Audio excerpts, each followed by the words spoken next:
With your help, we can continue to fight for freedom, reach new audiences, and bring important information to the public free of charge. This is not possible without your generosity.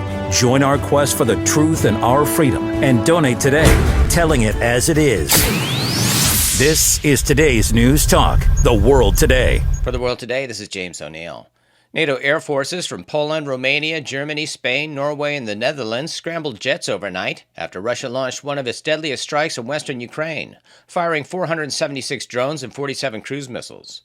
Ternopil suffered at least 20 deaths, including 2 children, and 66 injuries. Ukraine deployed F-16s and Mirage 2000s, claiming to down 41 cruise missiles. The attack followed Ukraine's first use of U.S.-made ATACMS inside Russia. Poland temporarily closed 2 airports and redirected air traffic, confirming no Russian projectiles crossed its border. Romania also scrambled jets after a Russian drone briefly breached its airspace. The New York Times reports President Trump has authorized new covert CIA operations and additional military pressure on Venezuela, while also reopening back-channel talks with President Nicolas Maduro. The Pentagon has deployed warships to the Caribbean and struck boats it claims are tied to Venezuelan drug smuggling. President Trump is weighing cyber, psychological, or sabotage operations and has reviewed potential targets with advisors. Maduro reportedly offered to step down after several years' delay, but the White House rejected this proposal. Venezuela denounces the U.S. buildup as a coup attempt and has placed its military on high alert, with Russia pledging support. A major IFOP survey shows young Muslims in France are becoming significantly more radical, with 57% of those aged 15 to 24 saying Sharia should override French secular law, and 42% expressing sympathy for radical Islamist groups, including 1/3 supporting the Muslim Brotherhood. The findings contradict assumptions of growing secularization and highlight rising mosque attendance, stricter Ramadan observance, and increased veiling. A French intelligence report earlier accused the Muslim Brotherhood of infiltrating institutions and enforcing hardline norms. IFOP's Francois Krauss calls it a clear re-Islamization, while Marine Le Pen warns of a growing totalitarian Islamist threat. UK government documents reveal that the Afghan relocations and assistance policy brought at least 28 Afghans who were later convicted of violent crimes, plus one referred to the Prevent Anti-Terror Program. In total, 112 evacuees were flagged as cases of interest, though the Home Office admits more offenders may be uncounted due to inconsistent reporting. The scheme, intended to protect Afghans who worked with the UK after the 2021 Taliban takeover, was shut down after revelations the government secretly flew in nearly 24,000 people. Reports indicate some arrivals included Taliban fighters, sex offenders, corrupt officials, and individuals with British blood on their hands. Ukrainian MP Vladimir Ariev alleges officials in Kiev embezzled hundreds of millions of hryvnia through fake procurement contracts for the Russia-controlled Zaporizhzhia nuclear power plant, despite Ukraine losing access to the site in March of 2022. He says Energoatom filed over 200 million hryvnia in purchases, including food supplies, between March and August of 2022, and previously cited figures reaching 400 million hryvnia, calling it blatant graft. Ariev says no investigation has begun, while Energoatom accuses him of harming energy stability.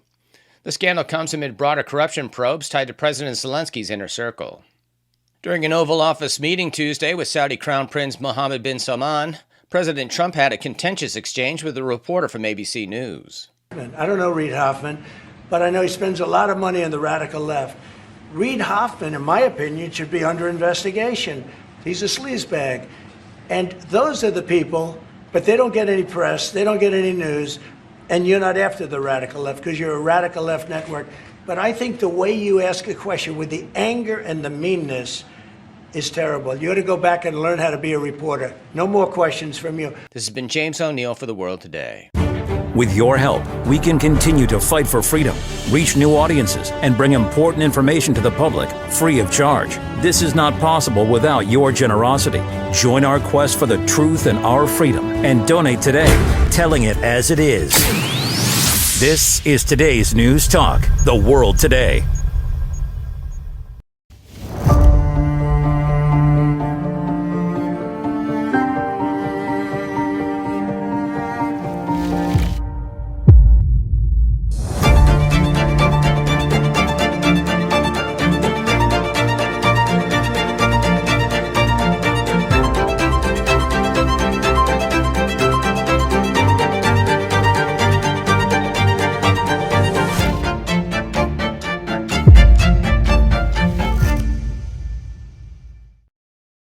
welcome to The World Today and the protagonists. Nice to have your company. I'm Mike Ryan. The topic today, sort of a continuation from the other day.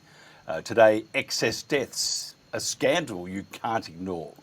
Now, there's been some backlash to the UK government's decision to withhold data on vaccine mortality to the public and Parliament, and so there should be. The government has no greater responsibility than to explain if the untested medications it lied about and imposed on its citizens had a role in the excess deaths. That a link has already been established by many studies is beside the point.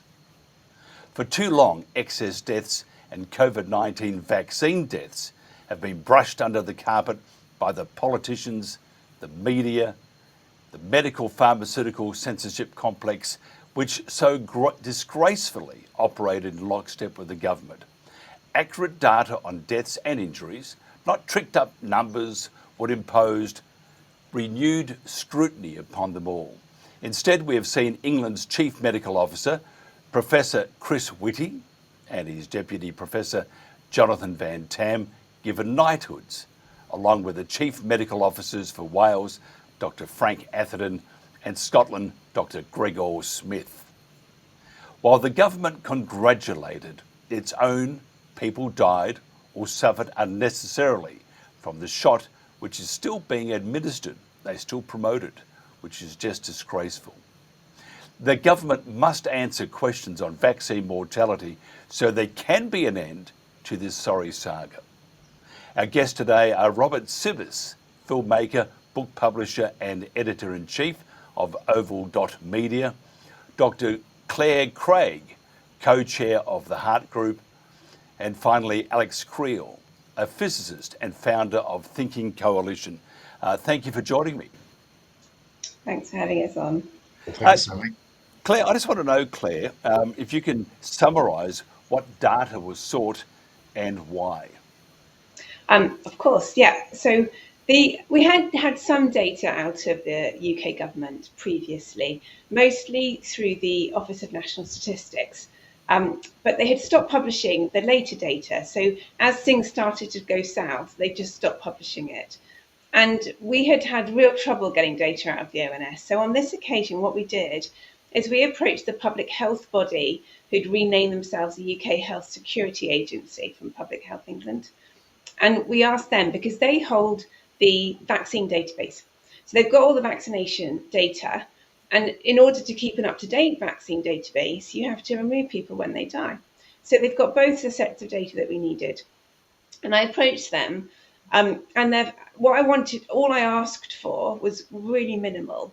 I asked for the date of the last, the date of dosages, the age at the last dose, and the date of death. So it was just dates.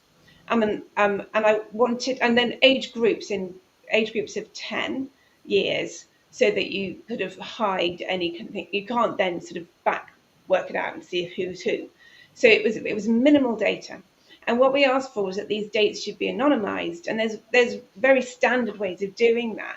And one of them is this method called banalization, which is where you add or subtract a random number from the date, so that it's you don't really know what the date was, but it's better than just shoving it all into a whole week, because you've still got a certain amount of granularity in terms of timing between dates. So we said add or subtract anything between -3 and 3. And they said that would be the creation of new data. And it's not the creation of new data. So we appealed it to the Information Commissioner's Officer, which is how you do these freedom of information requests if they go wrong. And they were lovely. They were really, really nice. They were completely on our side. They agreed it was not the creation of new data. They said they should give you this data. And they produced case law to say that's already been argued as not being new data. Just go back and show them this, and that should be enough. And it wasn't enough. So I went back to the ICO, and they said, well, look, in your wording of the initial request, you weren't clear on this one point. Let's just start from square one, shall we? So I had to go right back to the beginning, start from square one, and reword it more clearly. And this is why this all began in January 2023, just to be clear. So this was a very long process. So the second attempt, they stopped being helpful, the LTO. But you have to do a certain amount of back and forth before you can then take them to tribunal. So once we had sort of gone down every avenue, we said, okay, let's appeal this because they're not being reasonable here. In the meantime, the UKHSA had given us some data, but they'd grouped the deaths into months. And when you do that, you lose a lot of the granularity, and it's not what we asked for. So we appealed it. And our case was then joined in the tribunal with another case that was running in parallel. So the campaign group Us for Them, who had been campaigning since 2020 around children's issues related to COVID, they had been asking for the data that had been given to the pharmaceutical companies because they were given it from the outset, and it had been anonymised one way or another, presumably to be given to them. And they're saying just put into public what we've given them. And so our two cases got merged at tribunal. And then at tribunal, some really odd things happened, to be honest. So the first thing is that there was nobody in the room from the UKHSA. And this was a UKHSA data case. So the person in the room was someone called Vahe Nafalian, who it works for the ONS. And I had come across him before in the High Court, actually, where we were doing a judicial review about the decision to vaccinate primary school children. And as part of the evidence for that, we were showing that there had been a rise in deaths of the 15 to 19-year-old boys when they had their rollout. And the ONS admitted it. They said, yes, there has been a statistically significant rise in deaths in that age group. And we were asking them to release simply the date or the time interval between vaccination and death in that group of children. So it wasn't an enormous number of children, but we were just looking for a time interval. So it's not identifiable in any way. And he was the one persuading the judge not to release it. And he and his group, that was their position. Don't give them anything. And so we didn't get anything then either. And so now here he is in a court case that's nothing to do with the ONS. And actually in the court submissions, the UKHSA said that they had involved the MHRA, who have nothing to do with the case, and the ONS. And they'd also involved NHS England, but that's more forgivable because that's where the vaccine data originated. But their death data came directly from the General Records Office, which is where the certificates go to. So really the ONS shouldn't have been involved. But anyway, there he is in the room. And then the core piece of this decision was made behind closed doors, which apparently is quite common in freedom of information cases because the judge likes to see what it is that people shouldn't see, if you see what I mean. So there is a sort of element of secrecy in these cases. But so behind closed doors, this guy from the ONS talks to the judge and says, look, I've pulled out some newspaper reports of people who died after a vaccine.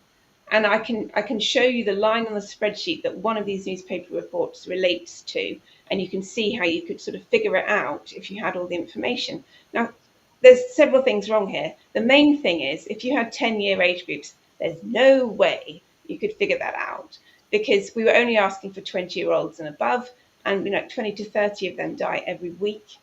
So if you've got 20 or 30 people who have died in that week where those deaths were, and you don't know if someone's vaccinated or not, then you can't tell who's who.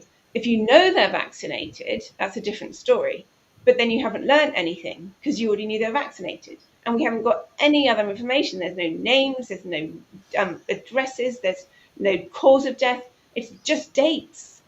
And so he said, the judge decided, you cannot have this data because it might be identifiable, which is clearly just not the case. And that if it were identifiable, the relatives of the deceased might suffer such extreme mental distress. So that the legal kind of base for that claim is a sort of PTSD type distress, and that need only happen to one individual. If one individual has that level of distress, that's enough for a legal case for me to say no. And then said, and besides, if we were to release it to you, somebody would have to manually go through every line on the spreadsheet for 10 minutes a line to make sure that there was no risk here, and that would take 76 years. Alex, you look at this government overreach and interference and stuff, especially with the Thinking Coalition. What should we do? What should happen now? Yeah, I think, I mean, I really admire the tenacity of Craig and us for them to keep pushing for this data. But I think, as you mentioned, Mike, in the intro, we have like so many massive red flags about the link between vaccines and deaths and harms, particularly the VAERS database. You know, that data's been there from the first jab onwards. And in the UK, we've already got 500,000 events from 1.5 million roughly reporting cards. So the red flags are there, and you're right, Mike. What should happen is they should immediately stop these injections. They should stop recommending them. They should stop pretending they're safe and effective. And the people responsible should be punished very severely for what they've done since 2021. I think that's what should happen. But I mean, so far, and Claire's experience shows that they've just been stonewalling, delaying, and presumably they want to just keep delaying this issue forever until, as you said, all these guys have been promoted, been given knighthoods, and when they finally retire, then maybe 20 years down the road, they'll finally admit that there is this quite obvious link between vaccination and medical harms. which is obvious, you know, from all angles around the world. There's been so many studies. Learned doctors and scientists were talking about this prior to the pandemic, you know, coming to an end. Robert Cibis in Germany, can you relate similar happening with the German government and the European governments? Yes, I can. In fact, the German VAERS database recorded about 5,000 times more cases than with other vaccines. And I think to see that something is completely off here is very easy. We have the lowest fertility rate forever in Germany, same in other European countries, and same for Asian countries, same for the whole world. We had in 2020, in fact, the highest um, ex, expectation for long life. It was a very safe year for the elderly. However, in 2021, it's been the opposite. For the first time in the history after the Second World War, the expectancy of life decreased. So, in fact, this is happening, and at the same time, the government and the institutions recommend these jabs for pregnant women, for infants, and they just continue to recommend it, not just for a month or 2 months, but for years till today. So the natural question should be: is there an intent to harm? Is this, in fact, a genocide? You know, sometimes I think there is. Sometimes I think we just got some very evil people, and they're all coming together. Claire, can you just summarise what the excess death stats police show? And you know, I could add to that, but I won't. But the question I'll ask Alex in a second, I just want to find out about accountability. And we did this the other night, but I'm absolutely, we would say, dumbfounded that no one can actually tell me of any medical practitioner or anyone concerned with the COVID fiasco. No one's been charged, as we mentioned before. They've been knighted. But anyway, Claire, back to yourself for a second. Summarise the excess deaths. What do they show with the stats? I just wanted to make a little remark about what the other two said. So I completely agree with Alex. We've got plenty of data, actually. And so the fact that we pursued this case wasn't because we needed to prove anything anymore. Like, we have the proof. And I think this story, it's really about, government not sharing data. That's the story. It's not really, oh, they don't, we don't know. We do know these vaccines do kill people. And just to come up back with Robert, I just think, first of all, the fertility story is a very, very emotive one. And I do think there are reasons to have some concerns. But if you look from a data perspective, the reason that in the UK at least, and I imagine it's similar elsewhere, the reason we've had fewer babies born is because of a rise in abortions. So in 2020, they set up a kind of Zoom consultation, put in the post-abortion, and that is what resulted in a fewer babies being born. So on a population level, that's the fertility problem. On an individual level, that might not be the case. And, I do have some concerns about what these products do, but I think that's not the big picture. And then when you start talking about intent, I think you have to realize that the people probably listening and the people in this room are well ahead of the thinking process in all of this. And the vast majority of people involved still have their heads in the clouds, and they are still think they're doing good. And it's the thinking that you're doing good that has caused so much harm. And I was in a debate yesterday talking to people who are in that space, and it was very odd. It was like being transported in time back to summer 2020, where the debate was, well, we know lockdowns cause harms, and they couldn't all agree on what those harms were, but they all had some sort of picture of a harm. But maybe it did some good. They weren't absolute on it did some good. It was sort of maybe. And you think, well, this is summer 2020. This is 5 years ago. You're having the conversation we were having 5 years ago. And I don't know quite how to speed them up, but we have to be aware that our thinking is not where they are. Completely agree with what you're saying. 100%. 99% of people involved in this disaster have the best intentions, and probably even more than 99%.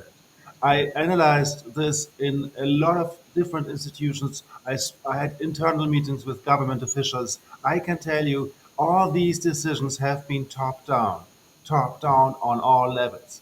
So it's not the regular civil servant, it's not even the doctor who, in fact, had clear conflicts of interest. The doctors earned a lot of money because they gave the jabs all over the globe. The hospitals, if they just wrote on the death certificate that this is COVID, they earned more money, and this in more than 100 countries. So you had an incentive for being wrong about what you're doing. But the intention to harm has not been with all these people. But if it's a top-down decision, the question is, what is the intention at the top? And where is the top? I cannot answer this question, but I'm raising this question because I think it's fundamental. If the European Medical Agency continues to recommend these after having hundreds of thousands, millions of harms reported. In Germany, the institutions, no other medication ever got so many reports of harms, and it's not like twofold. As I told you, it's 100-fold, it's 1,000-fold of, and I'm not talking about the absolute numbers. I'm talking about the numbers proportional to the jab. So it is incredible what is happening. These agencies don't work anymore. So the question is, why is this happening?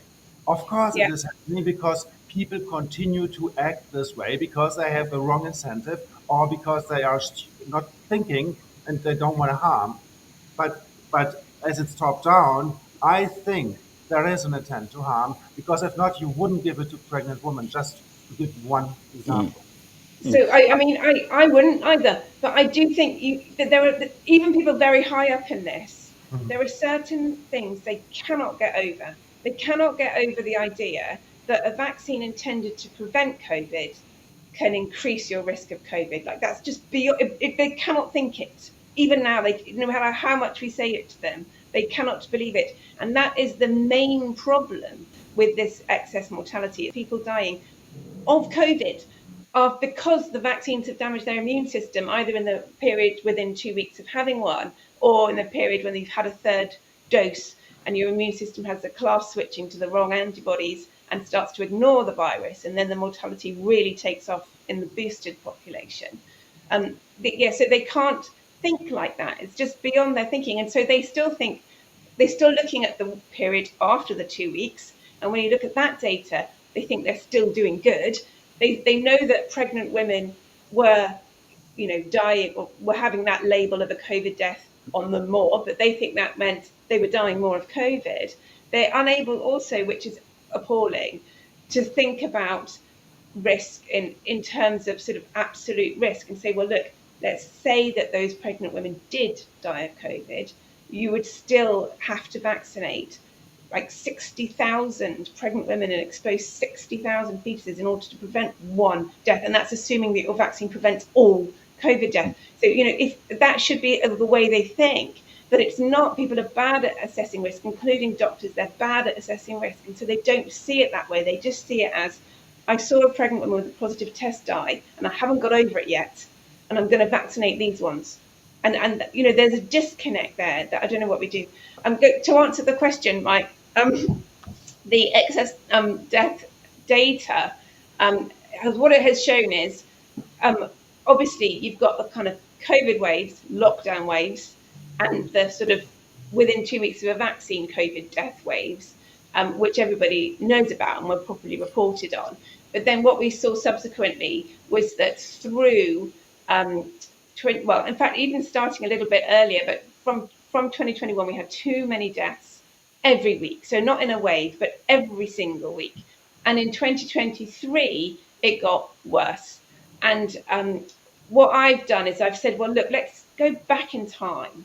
If you go back to 2018, the Office of National Statistics were predicting how many deaths we would have based on our aging, growing population in order to, planning for burials and all of that sort of thing. So we have data on what ought to have happened. And when you use that data at a population basis, there is this clear, massive problem in 2022 and 2023. And by 2024, it's come back to what you'd expect. But that's for the whole population. If you start cutting it and looking at younger age groups, we've still got a problem with young people dying too much. And so what that probably implies is that after all of this death, the older people should have been dying less than expected. But because older people die the most, you sort of lose the younger people in the noise. So we've still got a problem. And what we saw in places like Australia and Southeast Asia is that, mortality kicks off in 2022 after that sort of third dose Omicron booster. So that, with Omicron, there's this massive risk of the vaccinated of dying. And the deaths in Australia and Southeast Asia, in that sort of after that first big wave, were 400 per million on a population level, which is the same as, this is COVID labeled deaths, this is the same as what France and Europe as a whole saw back in 2020. These guys were all vaccinated. If it did something good, that could not have happened. So are you saying then that a great deal of the medical fraternity still think that they did good, and they're doing good by initiating a vaccination or the boosters or whatever? Because I find that hard to understand. I mean, Mike Yeadon says that 17 million, he believes, at least have died from the jab. When this first kicked in, we had Dolores Cahill on, and she was talking about things, about the cancers and all, myocarditis and all that sort of stuff, and she was bang on. Yet they chased her around Europe, Interpol at one stage. And then you had Peter McCullough.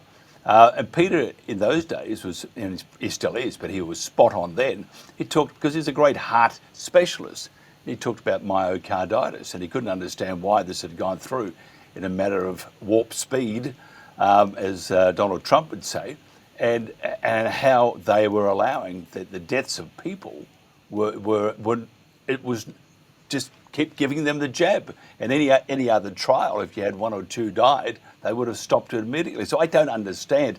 And if you're saying then that the medical fraternity, after all the evidence and the disaster that we've all experienced, if you're saying then that they still think they're doing good, what hope for us? I know, it's frightening. And I do think that's the situation. You have to remember that the people who are not medical, who are making these decisions, are surrounded by medics all saying the same thing. They're all, because the ones that the doctors who understand it, and there are plenty that do understand it, they're not in the room. And if they were in the room, they're too scared to articulate it.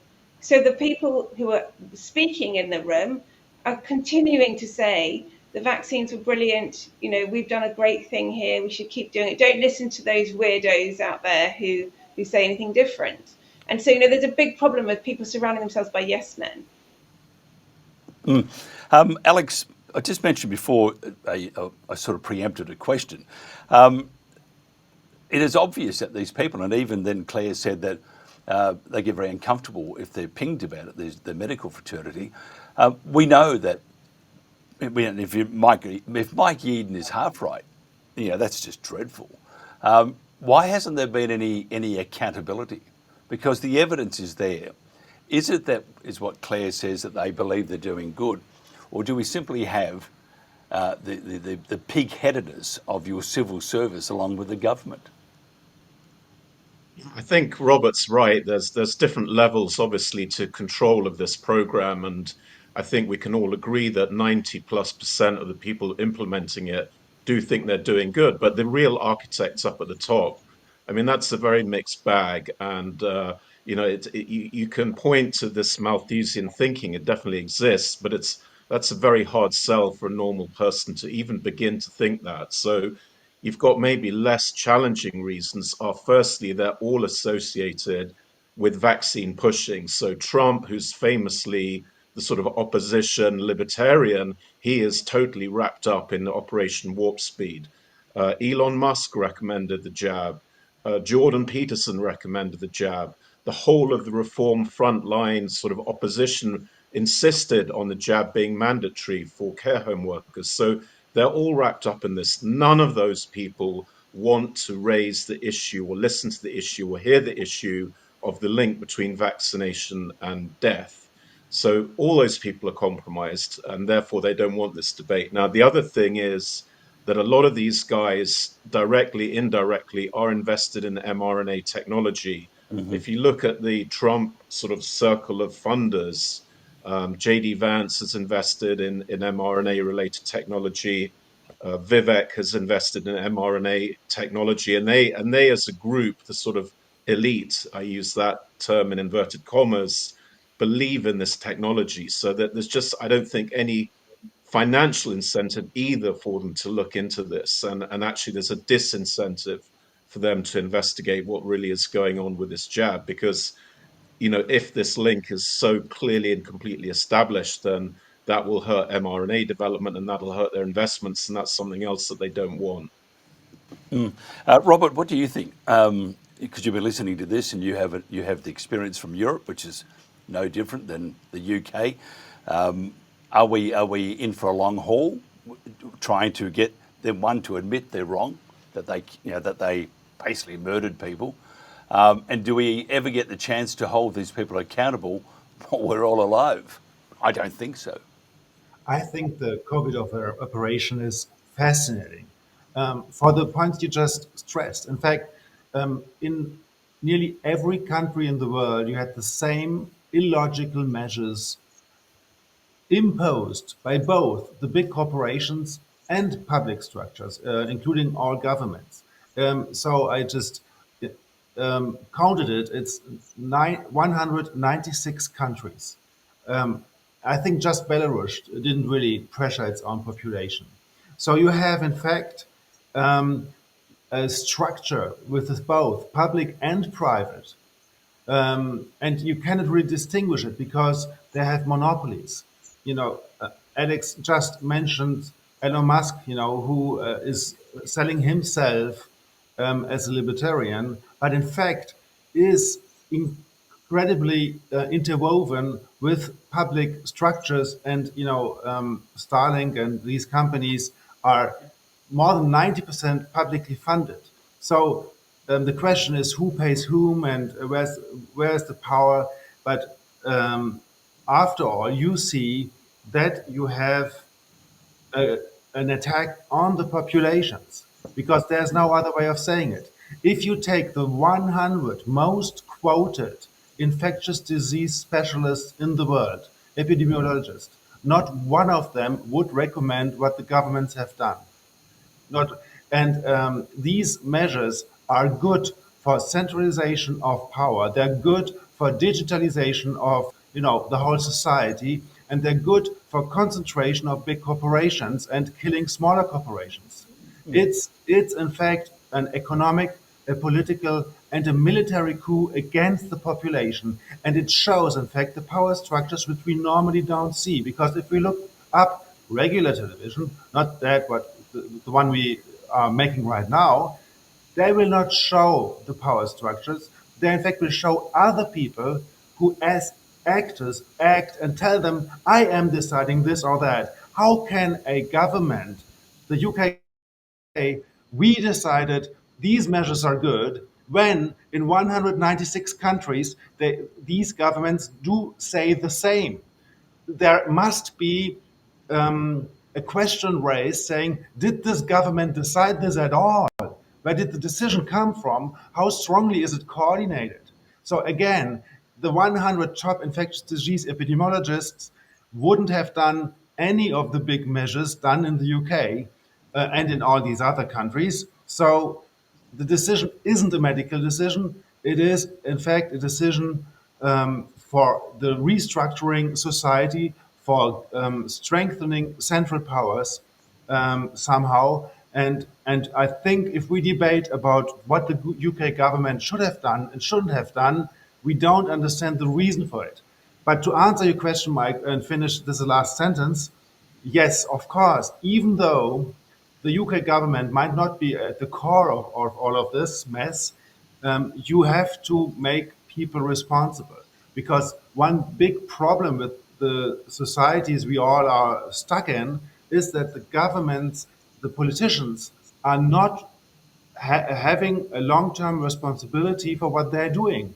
You know, if they're really messing things up and they could have done it better, if you are a CEO of a company, you will be in front of a court and have to justify your decisions.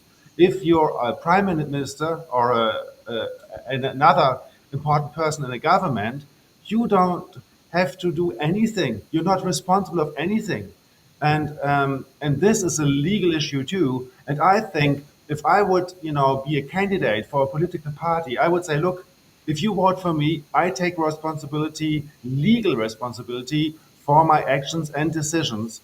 And this is what we as people, we as citizens should ask politicians and governments for. Claire, I've got to ask you, because Robert mentioned before, he'd love to know who is the top. Because you can't, none of this makes any sense. As Spock would say, it's highly illogical. The way they acted, what they did. And many have said, and I probably believe it, that there is someone, the puppet master, and that we're all jumping to that, or the governments are jumping to that puppet master. And that would be what Robert, I think, was referring to, the top. Who are the people at the top that work? Is it the World Health Organization? Or do we have this collective, and you often read about it, this collective hysteria that everyone runs around a bit like a yes minister, but worse, Three Stooges thrown in? Or is there? Or do you think there is, with your investigations and experience, do you think there is the top, someone else pulling the strings, someone else being the puppet master? So I don't think there's the James Bond buddy puppet master the way you describe it, but I think we've got evidence that prior to 2020, there were plans to introduce vaccine status-related digital IDs. We've got EU documentation setting that out, and we've got WHO documentation that set that out in 2020. And so, the idea of having digital IDs was absolutely around, and that has absolutely, been given rocket boosters by what happened subsequently. But I think, historically with these kinds of societal disruptions, it's very easy to say there is a James Bond baddie type person in charge. And it's also very easy to dismiss anybody with that kind of type of thinking. If you're trying to sort of blame in that regard, you just say, well, you're just, trying to take out because it was disruptive, and so you want someone to blame. And so I think what's important about this particular story is that it shows up the way that the truth is not being told and the truth is being hidden. And it shows it up around a topic that people, I think, actually have heard along the way around the excess mortality.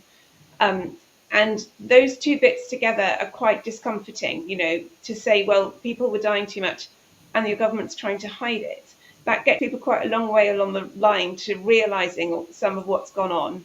And the story has traveled, it has sort of got a bit of international traction, which I'm so grateful for, because I just kind of constantly think, we're having this conversation here, and a lot of things have been said in the room so far that would cause people to just switch off completely and say that, well, I don't believe them. And so I think we have to think really hard about how we communicate so that we can talk to people in a way that doesn't frighten them, because people get frightened quite easily. And when you are in a minority, if you frighten them, you just sound crazy. And when they're surrounded by people who are like them, they can very easily block it all out, because why wouldn't they? So we have to think hard, I think, about how we can talk to people about aspects of this which relate to their lives in a personal way, that are true, and provable, and will cause people to realise that this is much, much bigger than what they have so far been told. What I found in Australia and even overseas when I was travelling was that during this, we didn't travel when we had to be locked down and made sure we didn't get out and escape, run through the woods naked. But it was interesting how, and you mentioned Elon and others. I mean, Donald Trump was lied to, so he said, but then he's all of a sudden back in love with Pfizer because they did a magnificent job with COVID. But I'm amazed at and this is how I suppose propaganda works. And you, as a doctor, must have been appalled that all of a sudden everybody was an epidemiologist or an immunologist. They were a vaccinologist. Oh, actually, no, not at all. I wasn't appalled by that.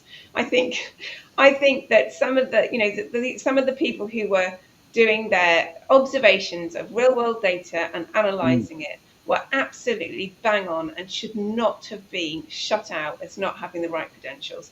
And the people with the right credentials were basing all of their thinking on models and were refusing to look at what was happening in the real world. And so that, if that's happening, if your experts are failing like that, then you need non-experts to step up and say you're getting it wrong, and they were getting it wrong. So I have no beef with that at all. And I actually think a lot of the problems in science and medicine have come down to this situation where people have become more and more subspecialized in what they do, and there is a culture of not stepping out of your domain, which means we have no big picture thinking because everybody's just looking at their tiny little bit. I'm actually also referring to the public, because the sway towards the approval of government giving these shots, if you don't have the public on side, you're going to get chances are it will stop.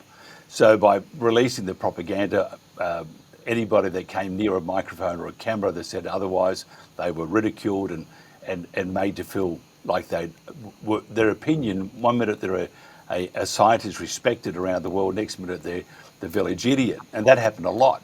Peter McCullough, when he came to Australia, for example, went on a talk show program. No, he didn't come to. He did it via a relay. Sorry, but he did the interview, and the people. One guy who's 22 years old. This is on national TV. Was rolling his eyes at him and making out as if he was an idiot. This guy's a very credentialed specialist. But the thing I was noting that the public, Alex, the public became these specialists, because they would tell you, if I said, I'm not taking the shot, it's really bad, well, you're terrible, you're going to kill everybody else, your neighbours will die, and you'll have lizard skin before you know it. And I'm just referring to the effect of propaganda, not nudging, full-on propaganda, that created this swill of support from the population. And so therefore they could push these things through. Anybody that had that contrary opinion or said, no, this is wrong, were ridiculed and pushed aside. And I'm wondering whether that still is there, but no one's really getting highly involved in saying you're idiots. But we know we're right, they're wrong, and that's all it is. And I'm sure if something else happens down the track, you'll find that the vast majority could very well follow the same path as they did with COVID. Yeah, I mean, it was common knowledge in the 1930s that society is basically run through propaganda. And there's this famous phrase that, we traded the iron chains of feudalism for the silver threads of propaganda. That's from Laswell. And everybody agreed, this is how society is run. People are propagandized into doing things. And you're right, there's no way you can have a rational debate in a propaganda situation. You just need to destroy the counter argument by ridiculing your opponents. That's the only way you can deal with it. And I think you're right. That's what's happened, and we saw that, through the Spy B minutes that they made clear. This very hard left committee of scientists, I mean, really communists, most of them, saying, we shall use fear as a way to increase compliance. It was the most brutal propaganda psyop campaign you can imagine, and the government implemented it in full. They spent, I don't know how many tens or hundreds of millions on that. So they terrified people into compliance, and they did it deliberately. And that could easily happen again for the next operation, whatever that happens to be. It's a very good point you're stressing, Alex. And I just wanted to add to this that, yes, it's morality. It's morality which pushes people to think they know better. And this is why they judge even, the experts. So a regular person will judge an expert because they think they're on the good side, the good and the bad. There's the in group and there's the out group. If you're in this mode, you're not in factual discussions, you're not really in debating. And, Alex, the reason why this happened this way, why this has been propaganda and not another kind of communication, is that there are no factual arguments for doing this. It's not it doesn't help people what happened. The government measures were against the interests of the citizens. And this is also a response I wanted to give to Claire because, yes, you're completely right. People are afraid. They don't dare to think what might be true, and this is hindering them from seeing the truth. But there's another aspect hindering them seeing the truth, and this is that they don't understand, and it just looks crazy. If you were right, Claire, why wouldn't it appear on TV? Why wouldn't everybody say it? Why would this prime minister harm the national economy to support foreign economy? Why would they destroy medium-sized companies to help global corporations? It's not in their interest. And in fact, if you give answers to this, if you show the whole picture, which is maybe evil, but maybe it's not even evil, maybe it's just psychopathic, which means that it's impassible. People just have no empathy. It's if you show the whole picture, if you can explain it, if you confront them with the whole truth, and you repeat this a couple of times, then it's also easier to judge. Because I always had these conversations with people that say, I don't understand what you're saying, so it must be wrong, So yeah. I don't think you can say that all of the politicians in our different parliaments were all acting with psychopathic intent. They just weren't. They themselves believed. I didn't say that, by the way. Huh? And I think we have to be quite careful how we communicate it to people, because they also have to understand that layer. You're like, well, it's not just that they destroyed the economy; it's that all of the politicians were agreeing to do so. I think that the person who proposed these measures must have been psychopathic, because if that person had empathy, it wouldn't have acted this way. So the question is, who decided it? And yes, people are trapped in psychological manipulation. They're trapped in a system of, threat, or whether feel threatened or whether feel supported if they go this or that way. And of course, we shouldn't forget there are a lot of covert operations that happened the last couple of years, which also forced the way things happened. Yeah. Claire? Well, I mean, I know what you're saying, and as I said, there is evidence of planning around digital IDs and vaccination status. This is something that was already being talked about before. Oh, there is this virus, and then oh, there is this response to the virus. But I don't know how you get people from saying, well, okay, things went wrong, or okay, maybe they should have done it differently, to thinking in that bigger way about what was going on prior, about what some of the incentives were.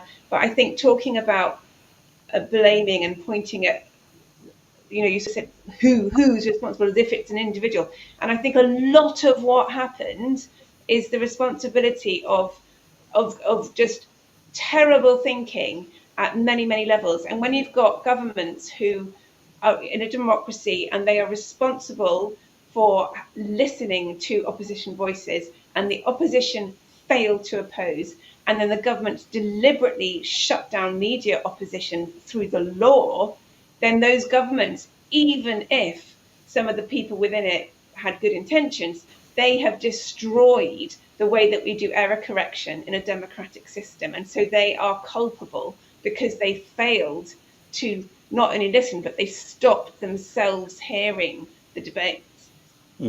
Claire, as a doctor, unfortunately you're the only doctor in the house at the moment. Were you surprised, as I have trouble with English language? Were you surprised with because I always thought that a doctor, a GP first of all, their job was to make you better, and if they weren't certain of something, then they did not recommend it. Here they were being told by government that they must recommend it and suggest to make sure you do it, that you get the jab. Did that surprise you? Because surely they, firstly, do no harm, and they weren't sure of it. I mean, at the very best, they weren't sure. At the very worst, they knew full well, but they still did it. Is the fear of not having a job or being charged or prosecuted by the government, should that overrule that of the care of a patient and whether the patient is maimed or killed? So I would say that the medical profession globally failed on informed consent, because in terms of informed consent before procedure, you should be saying what you don't know, and you can put that into numbers even. You can say, well, looking at the data from, say, the Pfizer-BioNTech trial, if there was a product that killed 1 in 4,000 people, we would not have been able to detect such a risk. So there is a big unknown there. You could say that based on what the data was, but nobody did say that. But it didn't entirely surprise me because, so for setting aside the kind of ethical side, in terms of just the way that knowledge is shared in medicine, doctors are worked really hard, and they had very little time to keep up with developments in their own specialty. So the idea that they've got enough capacity to be reading in a scientific way around this issue, that just is not the case. They don't have that bandwidth, the way that we're set up. And so there is also a culture in medicine of trusting other specialists and of trusting a system which provides guidance for how you deal with cases. So particularly if you're a general practitioner, you've got this, you can't do everything. You can't be on top of everything. And so they become reliant on, well, what do the guidelines say? What does the protocol tell me? What are the people who are above me, whose job it is to get this right, telling me what to do?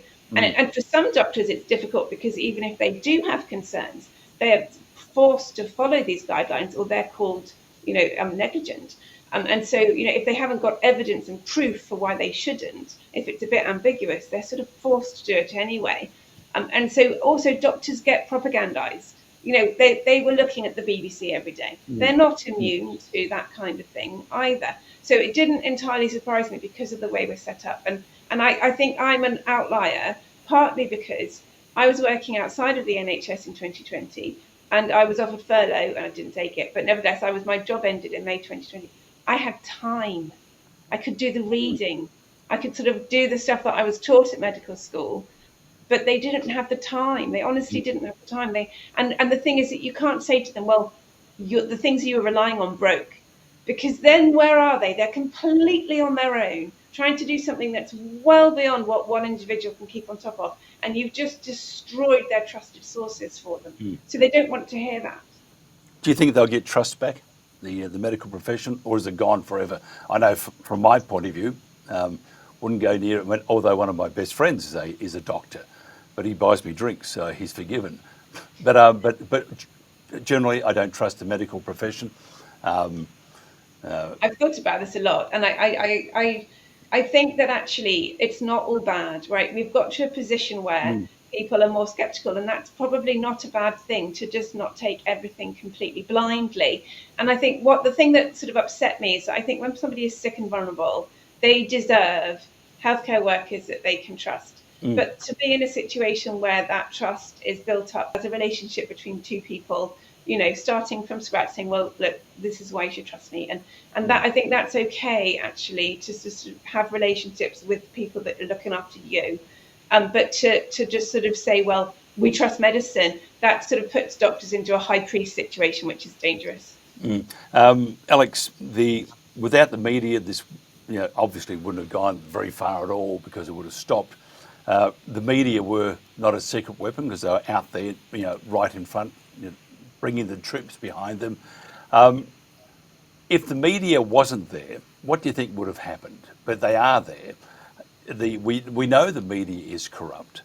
When I say corrupt, they do exactly as they're told, because of the propaganda arm of that said government at that particular time.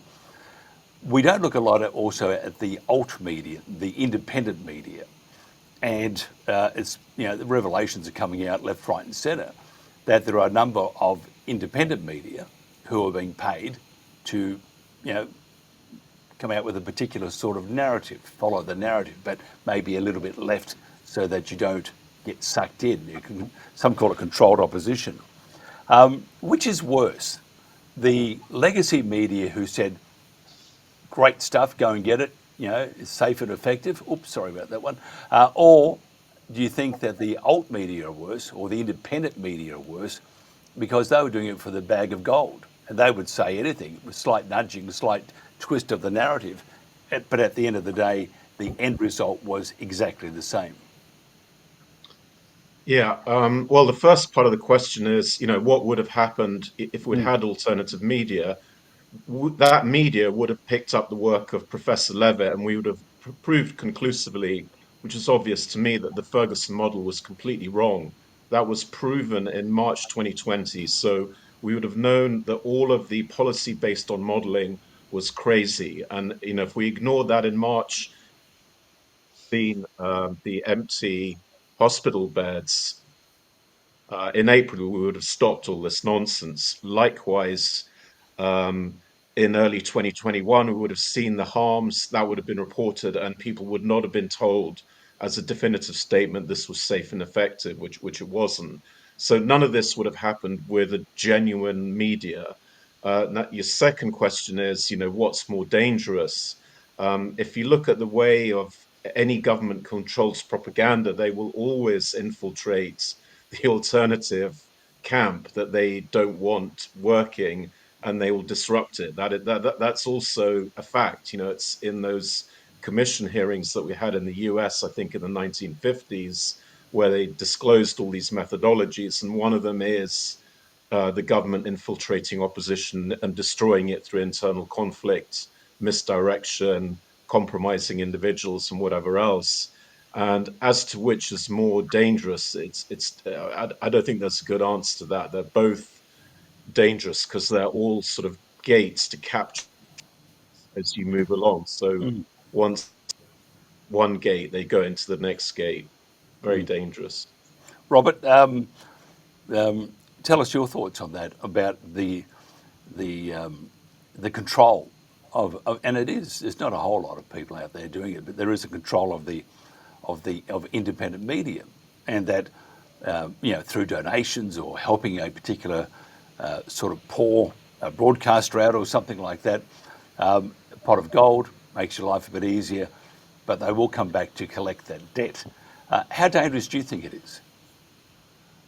I mean, it is fundamental. And I'm thanking very much for this question, because people talk about, oh, they just want to make money, they want to have power, but this is very abstract to most of us. And I, the last 5 years, had a very good lesson in what this is. How do they think if they want to have power? It's power is a word which is too vague for me, and I think the real word is the word which you just used, which is control. So control is power, control is money, control is in fact the ability to have a machine which gives you more and more power. And in the and if you have control over other people, this can make you rich, and this is what in fact um, is the engine of all of this. And now to be more specific, yes, it is crazy. In fact, just I had a guest in a show last week who was working on the neo-Nazi movement in Germany, and and there were public hearings about some murders which seemed strange. And in these public hearings in the German Bundestag, which is the parliament, um, they said that more than half of neo-Nazis in the German extremist groups, so hundreds of people, were in fact informants, were in fact working for the government, and the whole leading class of these groups, 100% of them were working for the government.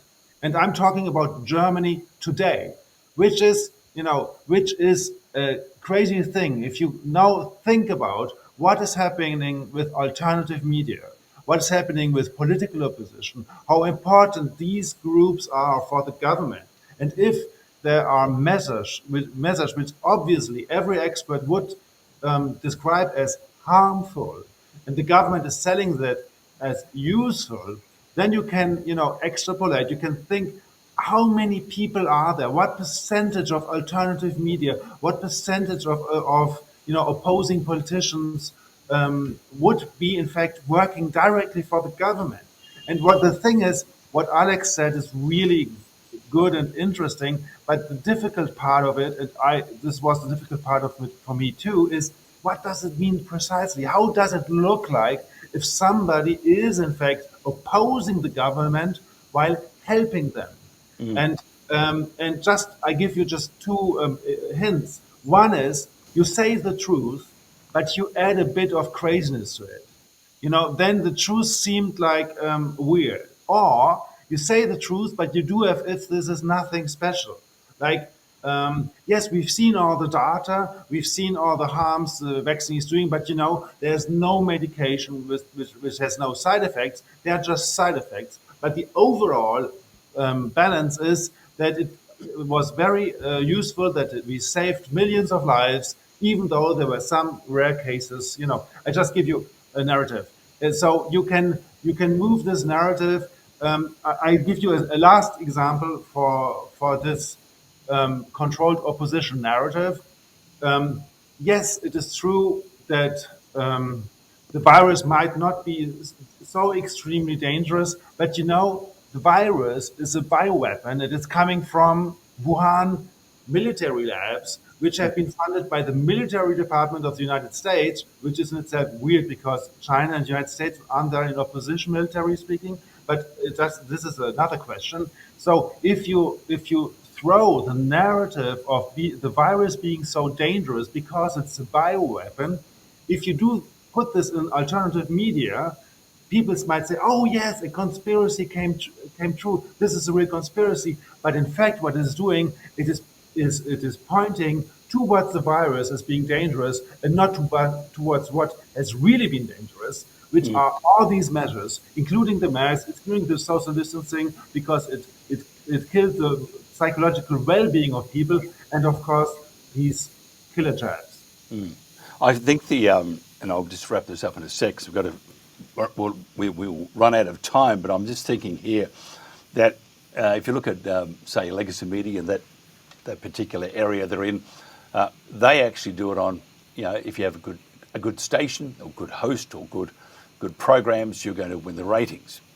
The other side, you can't do that because there's no ratings, it's a sort of a organised chaos in many ways because everyone wants to be the Joan of Arc except not catching on fire.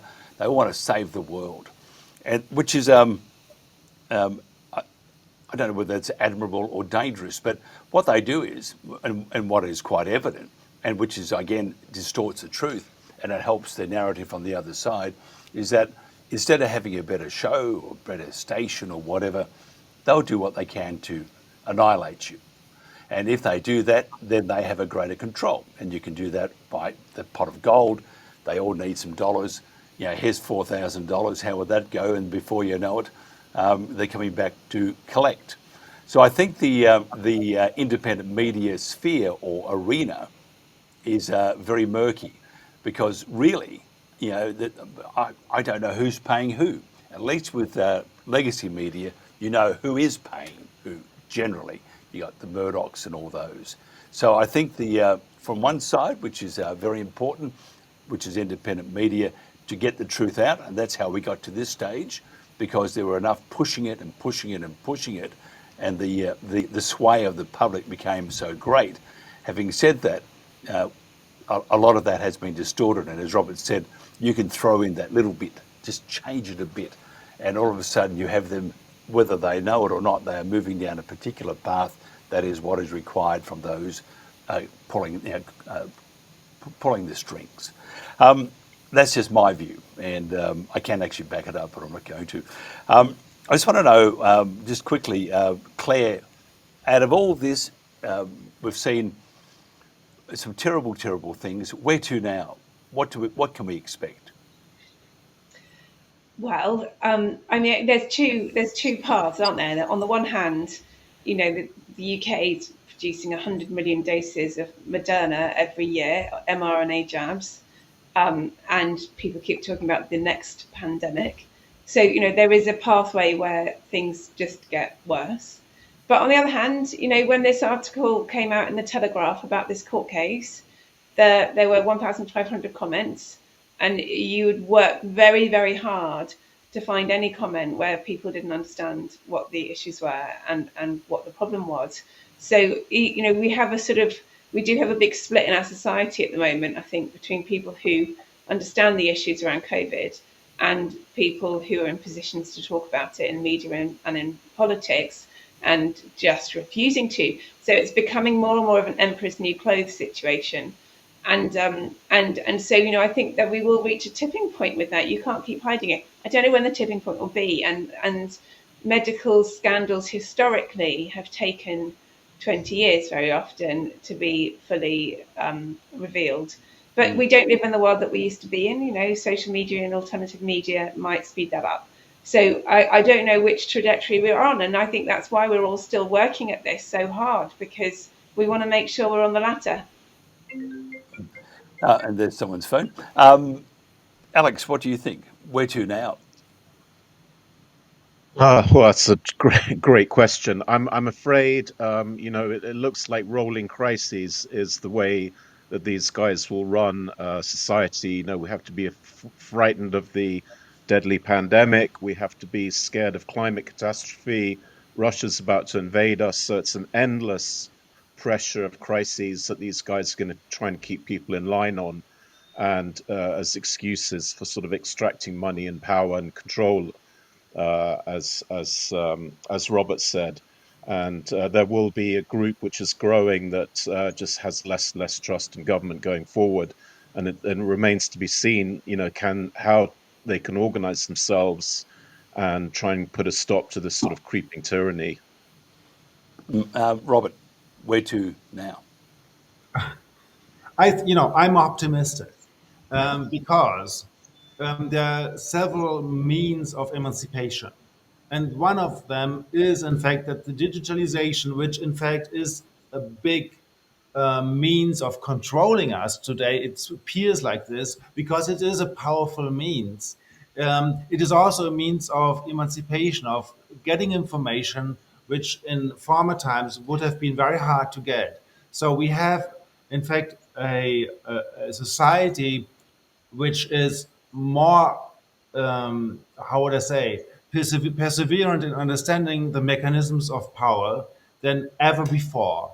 And um, and we have also a growing part of the population which is completely critical to what the government is doing, because um, you know, in Germany, I think it's the same in the UK and in all other countries, in Europe at least, there is a kind of war against farmers. There is a restructuring of, you know, the supply chain. There is an investment into war economy, and I think that the governments are not that much supported anymore by the general population. And COVID is one example of them. So every year you have more and more people being critical of the government decisions regarding COVID. So slowly the distance to the government is growing.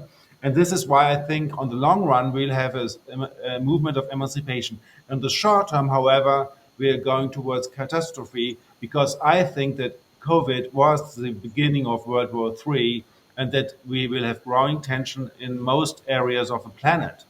And this is all interconnected. The general who has been leading the COVID operation in Germany within NATO, and now is leading the operation against Russia, and it advanced to be the most important general in Germany. So you see how COVID, in fact, has been morphing into a war machine. Yep. I actually, a very good friend of TNT's was Havori Moric. And I think I mentioned this the other night. He and I are very much alike. Somebody who say that beautiful big light at the end of the tunnel, we would confer and we'd say, no. It's a very fast train getting quicker and quicker towards you. And I still have that I think the other night I said that I was quite surprised that, and if anyone could show me anybody who's been charged with any crime when it comes to harming your fellow human being, I'll just I'll throw my hands up in the air. Nothing like that has happened. So I don't think much will change. I think government does what it wants to do. It will always do what it wants to do. I think, though, the people like Clare Craig, Dr. Clare Craig, we need more people like that. And it's a very, I often say to people, it's very easy because I just say words. She actually does the hard yard. So Clare, thank you very much. Love to thank my panel today, Robert Cibis, Dr. Clare Craig, and Alex Kriel. Thank you very much for your time. This has been the Protagonists on the World Today. Thank you, everybody. Thank you, too.